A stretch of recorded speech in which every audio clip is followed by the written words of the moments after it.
You look at those statistics and you're like, yeah, you're right. Where are the US born Hispanic priests? In some senses, youth ministries do the same thing. We feel that young people who are born here and who speak English and Spanish, well, they're the easiest to catch, right? They speak both languages. They can choose between Spanish ministries and English ministries. They can choose anything that they want. Then why aren't we engaging them? Because in fact, yes, we have more choices, but we actually choose less because neither fits what I'm looking for. I go to the English speaking. Well, I don't speak English right now that well because I go to Spanish Mass and this youth group is in English. Well, I'll go to the Spanish youth group. Yeah, but that's too Hispanic and I'm not that Hispanic. And that reality is the reason why I choose neither. And if we go with statistics, you need to be involved, you need to be engaged, you need to go to conferences, I'm choosing to go to neither. And then I'm surprised why there's no US born Hispanic priests. And it all unfortunately becomes a terrible cycle. Because if I'm looking at a priest and saying, oh, were you born here? No, I was born from Mexico. Oh, well, were you born here? Because you'd have the same experience that I did growing up. No, I'm sorry, I don't have that experience. Then when do I see that experience come to life?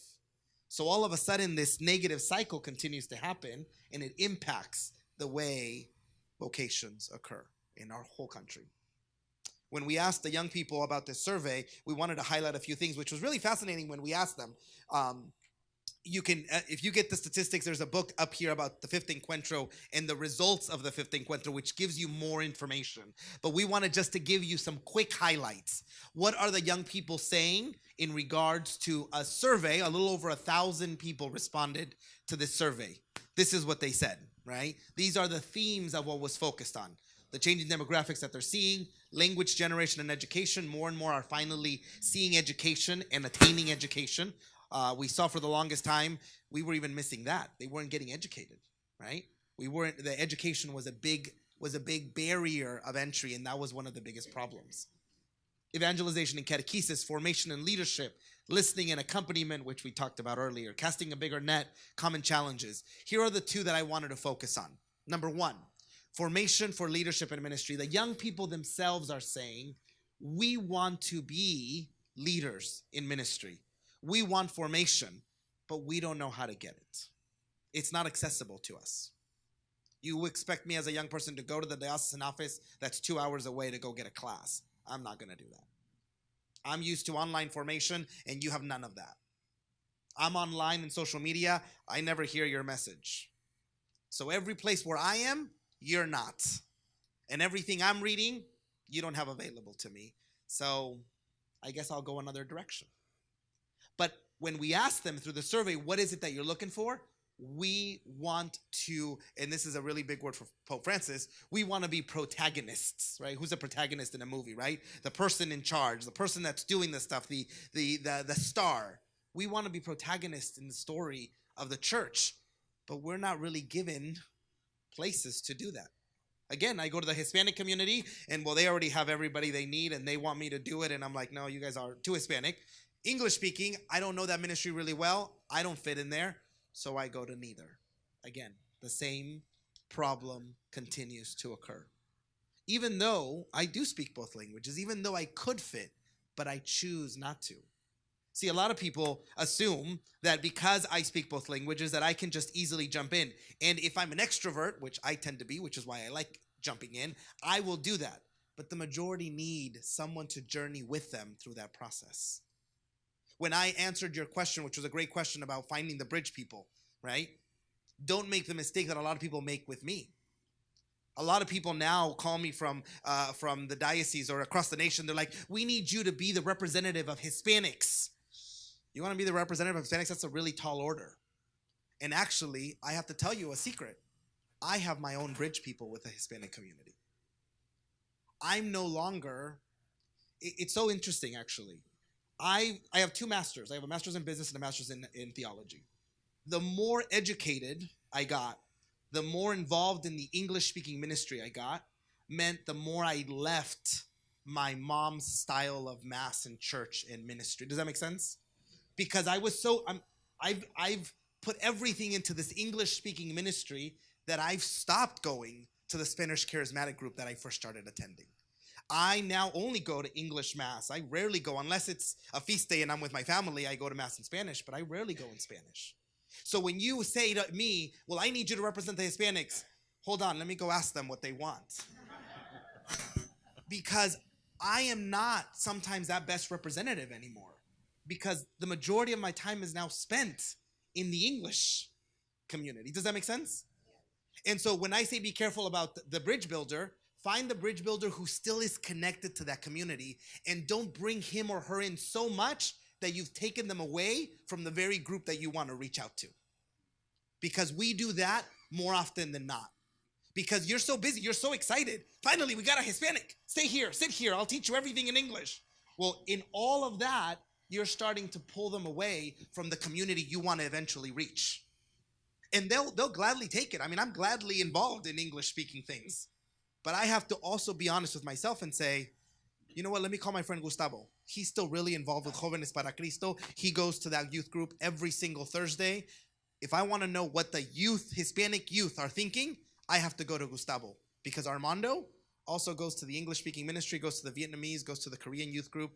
I'm now just a blend of things. I can no longer be a sole good advocate for that community. Does that make sense? And so a lot of times we make that mistake because we do bring the Hispanic person to my committee. And now look, we have the Hispanic guy. Armando will fix the Serra club and bring all the Hispanics in. I usually have to ask the question, how Hispanic is that Hispanic? Because if he's speaking to you in English, you should actually check if he even speaks Spanish. Because a lot of times, that also is a reality. I was born and raised in Orange County. And because of my dad's strictness, I speak Spanish. But the majority of people in my cohort of Hispanics going to school, they've lost their Spanish. They'll tell you they speak Spanish because it'll get them a better raise or a job. But when you actually start talking to them, not quite there, right? But that is the reality. Those bridge people are asking and are saying to you, I want to be formed. Let me be a protagonist. Put me in a role of leadership.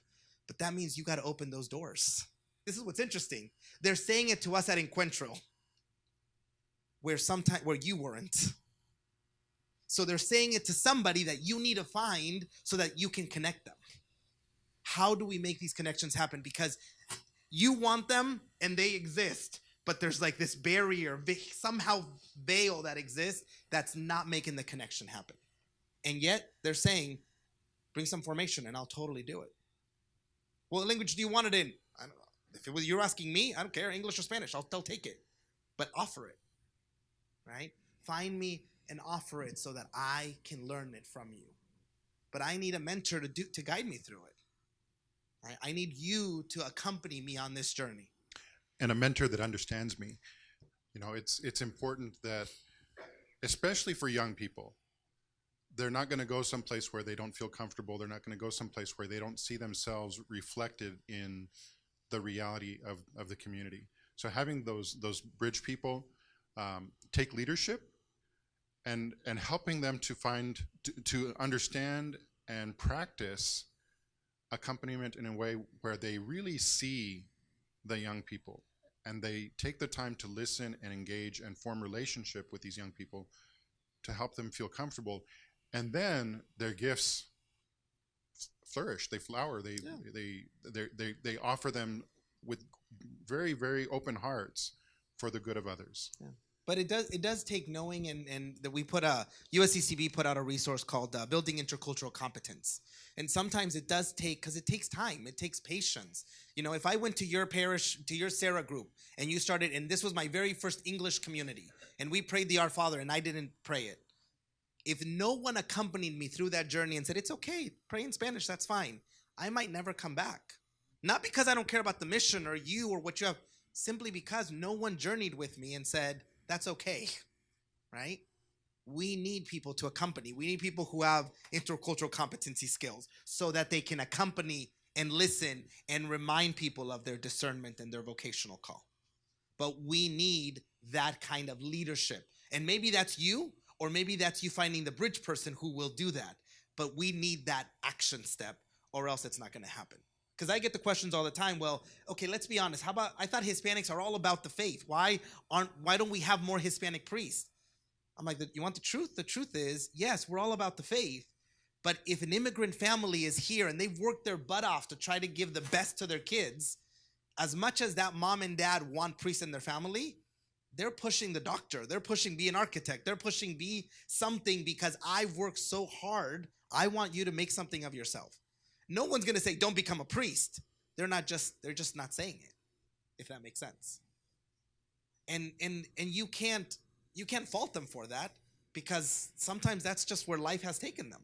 They've worked so hard for what they've done that they just want their son or daughter to have the same thing. You know, my dad was really strict with Spanish, but I've known parents who say to their kids, I don't want you to speak Spanish. I've been made fun of for my English. I want you to have perfect Spanish. And what ends up happening is sometimes that makes the relationship between mom, dad, and child difficult because they don't speak the same language at home. Now that's another issue that we have to deal with, right? But the parents are just doing the very best they can to give their child the very best life that they think is going to work, right? But we're so busy saying, forget about that. Let's talk about vocations. Well, they're dealing with so many other issues that we're not even ready for vocations conversation. So, you know, Ken kind of alluded to it, but how are we engaging families in a way that really is ministering, serving them, and ready to create those vocations that we're all yearning for? Make sense?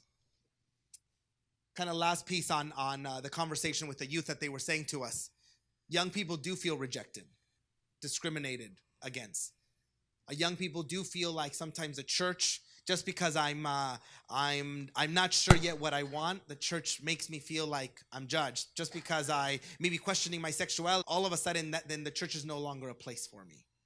And we should be places where we welcome these conversations. Again, this is all about accompanying. If we accompany and listen, we can then take on these challenging, difficult conversations. But when they feel judged or discriminated against, they disappear, never to come back to the church. One of the things that was interesting, both in the results of the online survey and in just my experience of the Encuentro in my diocese, is that people are hungering to talk about discernment and vocation. All young people want to know what they want to do with their lives. When I was growing up and I was thinking of going to college, I was the first one to go to college in my family. I had no one to talk to about what I should do with my life. I would have loved a mentor that told me, well, listen, there's UCs and there's CSUs and there's community colleges. I had a counselor who told me, what does your dad do? And I said, he's a gardener and he works in construction. Have you thought of of doing that? You know? So that was my support, right? I can go to my dad and my dad's like, well, I only went to second grade, buddy. I'm sorry. Like, I can talk to my mom. I only went to sixth grade. I'm sorry. Right? I would have loved a mentor to help me discern where should I go, what are the opportunities out there. Sometimes Hispanics don't have that because we are first generation. I mean, I know my dad's social security. I knew it since I was in high school because I used to impersonate him on the phone because the phone company would call and my dad's like, I don't know what they're saying. You say something. Dad, what do you want me to say? So I was Fermin Cervantes for I don't know how long, right? Sir, what's your social security? Here it is. I'm saying mine, not yours, right? But that was my reality, right? That was my reality because even today, to this day, my dad would be like, I don't speak English. I'm like, yeah, you do. You prefer Spanish and you're more comfortable and you just don't want to be judged by your accent. But at the end of the day, you do speak it. You've been here for, 30 years, right? But the reality is that is a reality that our families are dealing with. And sometimes that's the barrier before we even talk about anything else. But we don't even think of those things. We just jump those things and want to talk straight about what you're not doing as a family, how you should be talking about more about vocations.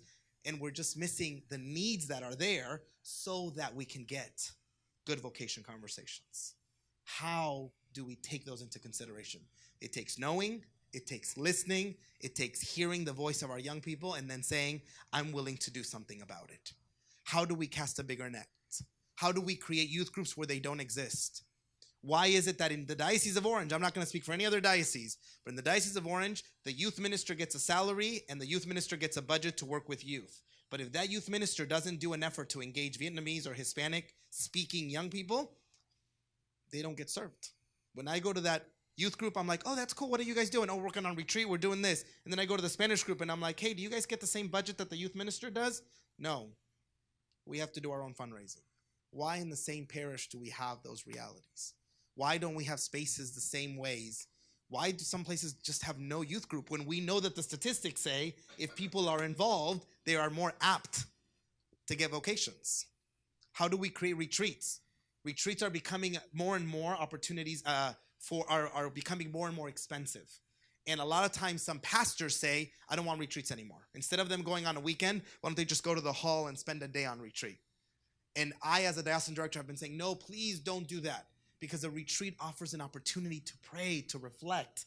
Getting away from your normal situation offers you a great opportunity. How are we losing opportunities for reflection when we lose retreats?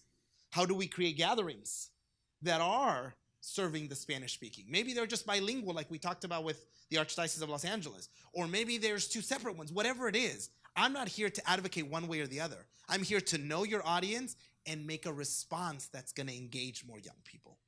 Because the Latinos themselves, the Hispanics will tell you. I have no problem telling you if you ask me. I've just never been asked. I have no problem being a part of a community. I've just never been approached. I might have a few questions for you first because I don't know exactly what you're talking about. But if you're willing to be patient with me, I'm ready to listen. I want to be a protagonist, but no one's asking me. And the only one that's telling me is my mom, and she's telling me to be a lector, and that's probably the best I can do right now. When we can do so much more. I want to share a story, and it's actually written up in this book called Our Catholic Children, Nuestros Jóvenes Católicos. It's a bilingual book published by our Sunday Visitor Press.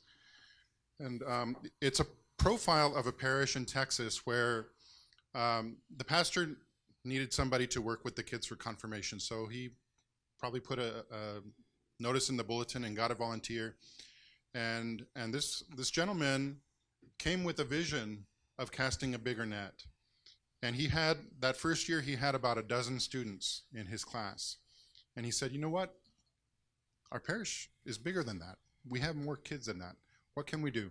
So he went to the pastor and he said, Father, I need more money. And he said, I want a budget of about $8,000 so we can really do a better job of reaching out. And Father said, well, you're asking me to multiply your budget by 8 times. This is like a huge increase. And he said, Father, we've had $1,000 in the budget for years. We've never touched it. I'm just asking you to give me back what is already owed to us. And so he did. He got it through. Over time, they started multiplying programs. Today, they have 18 youth ministry programs, youth and young adult ministry programs in the parish. They have 50 groups. They reach over 1,000 kids and young adults every year. And they have 200 volunteers. That's what this is about, is recognizing that we might have, and it's interesting in the book, what are some of those groups? They have a tutoring group, and they have young people coming in to tutor their younger peers. They have a quinceañera program. They have scripture study for those who want to encounter the Word of God in a deeper way than they would just get in youth ministry by itself. They have the big youth ministry, which is like kind of the thing that brings everybody in, and they've got about 150 to 200 kids that are involved in that, and they break it up into small groups. But beyond that, it's all these other programs. They have outreach. They have service activities in the community. All kinds of things. And it was all based on what are the needs and what are the gifts in our community, and let's respond to that. So that's what we're talking about here. Let's not get muddled in this idea that, well, we have to have one youth group, or if we have a second youth group, we're dividing the church. No, we're forming communities, and the more the merrier. We're all one big community, but let's bring this down to a level where people can actually relate to one another, and let's reach that 1,000 or 2,000 young people that we know are out there. So my last piece before I let Ken close up is this what we call the acculturation process. And the reason why I like sharing this with you is because I feel that it's easy to sometimes say Hispanic Latinos and we just generalize. I'm going to divide it up for you into 4 groups that I divide them up into when I'm trying to minister and finding ways to respond and serve them. So this was actually from Ken's book that I stole it from. So maybe he should be talking about this. But I really like it because it does 2 things. It tells you there are Hispanics out there who have a focus and a desire to frequent or intentional interaction with the people of their culture of origin. So when I was born into a family who was Mexican. That's what I was born into. Now, as I grow, I am starting to get into the host culture or the Americanized way of society. Because of that, I start having a wrestling within me. Am I more Mexican? Am I more American? Am I more this? Am I more that? And some people struggle with it a lot longer. Some people struggle with it a lot less. Some people don't feel that they're either one or the other. But this is kind of a wrestling that's happening amongst all U.S. Hispanic students, all U.S. Hispanic young people, especially if their parents are immigrants, because the culture is much stronger in the immigrant parents. So what ends up happening is you have 4 different groups. The bicultural is the person who is basically accepting or intentionally engaging with both aspects of themselves, right? I am listening to Spanish music on my radio, but I'm also going to English, English stuff. I'm reading in Spanish like I am reading in English. I am engaging both aspects, right? There's the assimilation group. This is the group and a group of my friends who said, you know what?